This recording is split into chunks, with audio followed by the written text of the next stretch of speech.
মানুষকে সম্মান দেয় না, সেই ব্যক্তি যখন বৃদ্ধ হয়ে যায় তখন সে পরমেশ্বরকেই স্মরণ করে, তখন সে মনে মনে ভাবে।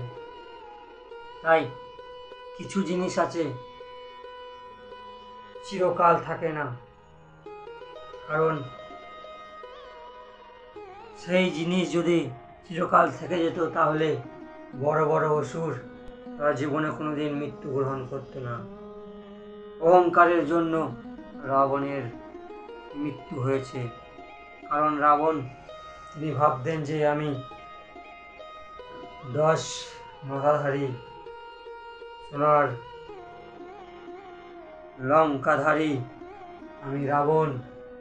তিনি প্রচুর অহংকার করতেন, অহংকারের ফলে তার মৃত্যু হয়েছিল। কারণ অহংকার একটি পত্তনের সৃষ্টি, তাই যে কোনো মানুষের অহংকার করা খুবই খারাপ। অহংকার যে করবে সে বিনাশ হয়ে যাবে, যেভাবে রাবণ বিনাশ হয়েছে অহংকার করে, সেইভাবেই সবাই বিনাশ হয়ে যাবে। তাই এই অন্ধক যখন গায়ে বল পেল, চোখ ফিরে পেল, তখন এসে রাজত্ব দখল করলেন। রাজ দখল করার পরে তিনি গায়ের বল নিয়ে তিনি দেবতাদের সঙ্গে যুদ্ধ করতে গেলেন। সমস্ত ধর্মীয় কাজ বিফল করতে লাগলেন। এইভাবে সমস্ত দেবতাদের সমস্ত জায়গা পীড়িত করতে করতে সমস্ত দেবতা ভাবনা চিন্তা করলেন, এই অন্ধক কিভাবে মৃত্যুবরণ করবে, এ তো পীড়িত করছে জগৎকেই। তখন ভগবান ইন্দ্রদেব কামবানকে পাঠাইলেন, আর তার মধ্যে কাম বাসনা উৎপন্ন করলেন। আর এই অন্ধক হাজার হাজার সুন্দরীদের নিয়ে রাজত্ব পালন করছিলেন। তারপর আর সৈন্য, অন্ধকের সৈন্য ওই মন্দ্রাচলে ভগবান শিবকে, মা দুর্গাকে, মা পার্বতীকে ও নন্দীশ্বরকে দেখে এলেন, আর সেই সব কথা অন্ধককে বললেন। অন্ধকের সেনারা সেই সব দেখে অন্ধককে বললেন, অন্ধক, আমি ওই পর্বতে একটি ধ্যানমগ্ন সাধুকে দেখেছি, আর একটি ভয়ঙ্কর বানরের মতো রূপধারী পশুকে দেখেছি, আর একটি সুন্দর নারীকে দেখেছি। ইন্দ্রদেব কামদেবকে পাঠাইলেন, আর অন্ধককে কামদেব কামবান মারলেন। কাম মোহিত হয়ে অন্ধক চলে গেলেন, সেখানে ভগবান শিব ও মা পার্বতী বিরাজছিলেন।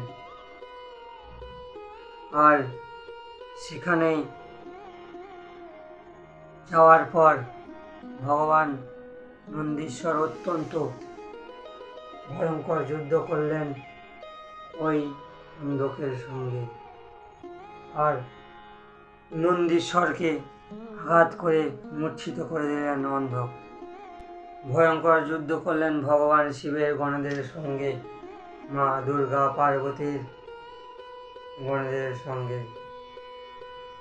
তারপর ভগবান শিব ধ্যান মগ্ন থেকে বেরিয়ে এলেন। ভগবান শিবের ধ্যান করা অত্যন্ত শক্তিশালী হয়। ভগবান শিবের শ্রী শিবায় নমস্তুভ্যম, ওম নমঃ শিবায়, নমঃ শিবায়, এই মন্ত্রগুলি জপ করলে ভগবান শিব অত্যন্ত খুশি হয়। ভগবান শিবের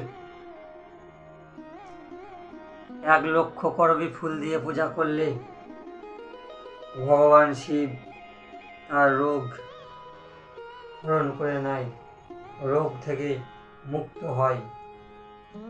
1 লক্ষ দুর্বা দিয়ে পূজা করলে ভগবান শিবের তার আয়ু বৃদ্ধি দেয়, ভগবান শিব তার আয়ু বাড়িয়ে দেয়। এই কাজগুলি ভগবান শিবের মন্ত্র দ্বারা জপ করে অর্পণ করতে হবে, মৃত্যুঞ্জয় মন্ত্র দ্বারা। যখন ভগবান শিব ধ্যান থেকে বেরিয়ে এলেন, ভগবান শিব তখন দেখলেন যে অন্ধক নন্দীশ্বরকে মূর্ছিত করে দিয়েছে। এই সব কিছু দেখে ভগবান শিব ওই অন্ধকের সঙ্গে যুদ্ধ করতে লাগলেন। ভগবান শিব কান থেকে দেবীদের সৃষ্টি করছিলেন যাতে ওই অন্ধককে বধ করা যায়। অন্ধক কি করলেন, তার রক্তবিন্দু থেকে, রক্তবীজ থেকে তার অনেক অনেক রূপ ধারণ করছিলেন। আর তখন ভগবান শিব যখন ওই কান থেকে দেবীকে সৃষ্টি করলেন, তখন সেই দেবী ভয়ঙ্কর রূপ ধারণ করে রক্ত খেতে লাগলেন।